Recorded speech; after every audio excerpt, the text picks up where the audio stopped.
আসসালামু আলাইকুম। আমি এখন একটি মুরগি খামারে আছি। এটা অবস্থিত বাগবাড়িয়া পূর্বপাড়া, ঈশ্বরদী থানা, পাবনা জেলার। যিনি এই খামারের মালিক, তার সাথে আমরা একটু কথা বলতে চাই। আমি এখন আপনাদের দেখাচ্ছি এই খামারের মালিক। আচ্ছা শাকিল, এই খামারটি এই মুরগি কতদিন আগে উঠাইছ? তার 3 মাস 5-7 দিন এরকম হবে। 3 মাস 5-7 দিন। তো এর কেমন, মানে লাভ এর এর ডিম দিচ্ছে? না, এখনো ডিম দেয় নাই। কত এক কত মাস পর ডিম দেবে। কয় মাস পর টোটাল ডিম দেয়? 4 মাস। 4 মাস পর। কয় মাস চলে? এখন 96 দিন, অর্থাৎ 3 মাস 6-7 দিন এরকম আর যাচ্ছে। কিছুদিন পর ডিম দেবে। প্রতি মাসে এখন এর খরচ কেমন? প্রতি মাসে ডিম আসার আগে তো খরচ একটু হয়তো বেশি হয়। হ্যাঁ। তো ডিম আসার পরে একটু খরচ কমে আসে, কারণ ডিম আসার আগে ভ্যাকসিনটা বেশি দেওয়া হয়। এক একটা ভ্যাকসিন 9,000, 7,000, 5,000 আছে। কতদিন পর্যন্ত তোমার এই মানে ডিম দেয়? একটানা যখন থেকে ডিম দিবে 18 মাস ডিম দিবে। আবার ডিম দেওয়ার পরে তো তোমার এই মুরগিগুলি, ডিম দেওয়ার পরে তো মুরগিগুলি তোমার আবার বিক্রি করা যায়। হ্যাঁ, বিক্রি করা যায়। তখন কেজি দরে বিক্রি করলে 250 টাকা কেজি, 260 টাকা কেজি এরকম বিক্রি করা যায়। তখন এই 600 মুরগির বিলি আসবে 3 লাখ টাকা এরকম। খালি শুধু মুরগির দামই 3 লাখ টাকা। এই আর দিকে ডিমে একটা যদি লাভ হয় তখন তো আরও বেশি। ডিমে যদি মাসে 30,000 40,000 করে থাকে তখন তো অনেক বেশিই থাকে। আবার কিছু সময় লসে আসে, লসে বেশি আসে না মুরগি টিকে থাকলে পরে। তো দেখাই, আমরা খামারটি ঘুরে দেখাই। তবে এর একটি সুবিধা হচ্ছে, এই ডিম 18 মাস নেওয়ার পরে মুরগি থেকে যে টাকাটা আসে, হয়তো এই টাকাটা অনেকটা কাজে আসে। এই টাকাটা অনেকটা কাজে আসে। আপনারা দেখতে পাচ্ছেন এই নিচে যে মুরগির বীজটা, এই বীজটা কিন্তু আবার মাছের খাবার হিসেবে ব্যবহার করা হয়, মাছের খাদ্য হিসেবে ব্যবহার করা হয়।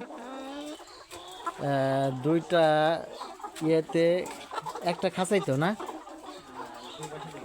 দুই পাশে দুইটা খাঁচা, একটা ছোট ছোট খাঁচায় 3টা করে মুরগি, একটা খাঁচার ভিতরে 3টা করে মুরগি, দুই পাশে 6টা, মানে খাঁচার আছে, লেন আছে।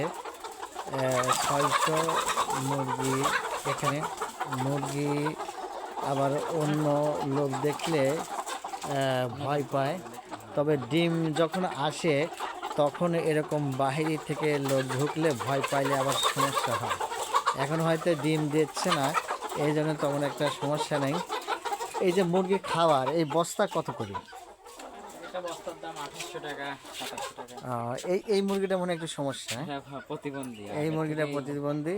একটা বস্তার খাবারের দাম 2800-2700। আসলে অনেকে ভাবে যে অনেক লাভ, যদি এটা একটা যান ব্যবসা বলা যায়, তাই না? এটা যদি গেলে রিস্ক আছে অনেক। তে যদি আল্লাহ সেরকম ওখানে দেয়, আল্লাহ সেরকম ভালো রাখে, তাহলে ইনশাল্লাহ কামাই হয়। চালান না মার গেলে পরে ধরেন যে লাভ ভালোই হয়। তো আশা করতেছে শাকিল, আশা করতেছে ইনশাল্লাহ এখান থেকে একটা ভালো, প্রতি বছর যেরকম পেয়ে থাকে বছর প্রতি ভালোই পাই, পায়, এবারও পাবে। আমিও আশা করি ইনশাল্লাহ শাকিল যেন ভালো একটা বেনিফিট করে এখান থেকে। ওনার কিন্তু শুধু এই ব্যবসা না, ওনার আছে সারের ব্যবসা। কিছুক্ষণ আগে আমি একটা ভিডিও দিয়েছিলাম, ওনার সারের দোকান আছে, ওনার পাওয়ার টিলার আছে, নানান ব্যবসায় উনি একটা বিজনেসম্যান আর কি। এক সেক্টরে ফল করলে অন্য সেক্টরের থেকে তুলে নেওয়ার ক্ষমতা আছে। তো ঠিক আছে শাকিল, সামনের মাসে হয়তো আবার তোমার আমরা আবার একটা আসলে পরে সামনের মাসে ডিম চলে আসবে না? সামনে সে ডিম চলে আসবে। সামনের মাসে ডিম চলে আসবে, আসলে তখন আমরা আবার একটা প্রতিবেদন দেব। তো এটা হচ্ছে আমার ফেসবুক মোহাম্মদ মহিদুল ইসলাম রাজু, এবং ইউটিউব রাজু আপডেট কন্টেন্ট। এখানে যাবেন আপনারা, এখানে লাইক কমেন্ট শেয়ার দেবেন, এবং ফেসবুকটা ফলো দিবেন, এবং হচ্ছে ইউটিউবটা সাবস্ক্রাইব করে দেবেন রাজু আপডেট কন্টেন্ট। শাকিলের ব্যবসার উত্তরোত্তর কামনা করি। আমরা এখানেই আজকের মতো শেষ করছি। সবাইকে আল্লাহ হাফিজ।